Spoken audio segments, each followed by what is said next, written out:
Kumusta kayong lahat mga taga-subaybay? Di ko na kaya maisa-isa. Alam ko dumadami ng nagtitiwala sa akin channel na Kapulutan ng Aral. Yun po dapat. Gaya ng mga video ko, puro Kapulutan ng Aral. Para hindi tayo tumagala. Ano bang okasyon ngayon? Second Sunday of May. Batiin ko lahat ng mga nanay. Happy Mother's Day. Pero alam niyo mga kaibigan, huwag kayong alis. Kaya, hindi po lahat ng nanay ay happy. Kailan lang ba nagsimula itong Mother's Day? Alam niyo lahat kasi ng mga gawa lang ng tao yan eh. Gagaya ng Valentine's Day, ginawa lang din ng sinusulat lang din ng mga tao. Ibig sabihin mga kaibigan, ang pag-usapan natin, gusto mo ba magiging happy mother? Unang-una, ang aking nanay, di po siya nagiging happy mother. Siya po isang martyr, napagkaitan ng pagmamahal ng kanyang asawa.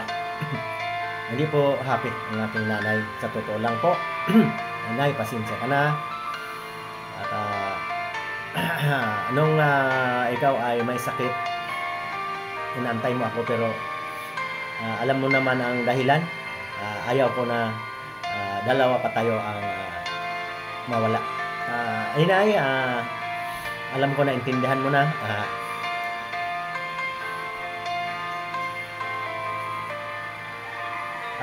Matutuwa ka. Sa langit ka man. Matutuwa ka dahil nabawi ko po ang iyong pangalan. Nakatayo po ako nakabuo ako ng pamilya.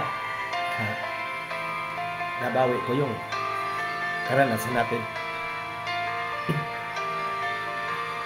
Mga kaibigan, pasensya na kayo. Ang aking kasing mga personal vlog, totoo po nangyari sa aking buhay. Ano ba talaga? Paano ba magiging happy ang isang mother? Ayon sa aking, ako kasi kahit baguhang vlogger, nananaliksik ako palagi dito sa Biblia. Kasi ang sabi ng Panginoon, magpakarami kayo sama sa buhangin. Pero hindi po lahat ng mother nagiging happy. Ngayon, mga anak, batiin po natin ang ating mga nanay. O kung buhay pa man sila, wala na. Ibig sabihin, dahil po sa pagsikripisyo ng isang nanay. Yun po ang aking pakaintindi. Kahit man ang aking nanay, magulo po ang kanyang buhay kasi po hindi po siya pinalad sa kanyang asawa. Kaya na naging broken family po kami magkakapatid. Mabuti nakabawi ako, inay, nakabawi ako. Matutuwa ka kung makita ang iyong mga apo. Sa awa ng Panginoon, nagabayan ko sila at maganda po ang kanilang mga trabaho. Hindi po kagaya sa iyo, puro problema ang nangyari. Di bale? Ang alam niyo pag lahat naman tao lumilipas, pero kailangan po, mayroon pong makatayo na magiging ehemplo, magiging tularan. Sabihin na, ito, ang nanay nito, ganito, pero ang anak mayroon nakatayo. Ayan po, marami pong salamat sa lahat ng mga nanay. Mulit-muli. Teka, hindi ako papayag na lahat na lang nanay hindi masaya.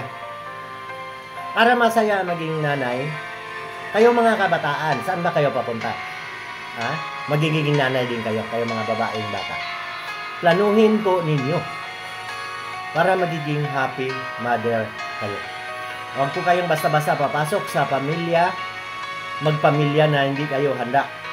Alam niyo sa totoo lang, hindi po pwedeng iasa sa mapapangasawa mo ang iyong kinabukasan. Kailangan po ang babae mismo ang maghanda kasi siya po ang manganganak. Ay mabuti na lang kung makaswerte kung mabait na lalaki. Yan po ang kailangan po natin. Paghandaan po. Mula tayo magkaisip, mga babae. Pag tayo nagkapamilya, paghandaan po natin yan. Hindi tayo papasok dyan kung wala tayong trabaho. Kaya importante po mag-aral habang bata pa at darating na sinabi ng Panginoon, magpakarami kayo. Handa na magiging nanay at kung ang mapapangasawa mo ay hindi magandang tatay, walang problema. Magiging happy ang iyong pagkananay. Happy Mother's Day sa lahat ng mga nanay. Kaya po natin maging happy lahat, araw-araw. Basta, paghandaan lang po natin ang pagpasok natin sa buhay may pamilya. Hanggang dito na lang. Maraming salamat. Sana makakuha kayo ng aral. Ingat po tayo palagi.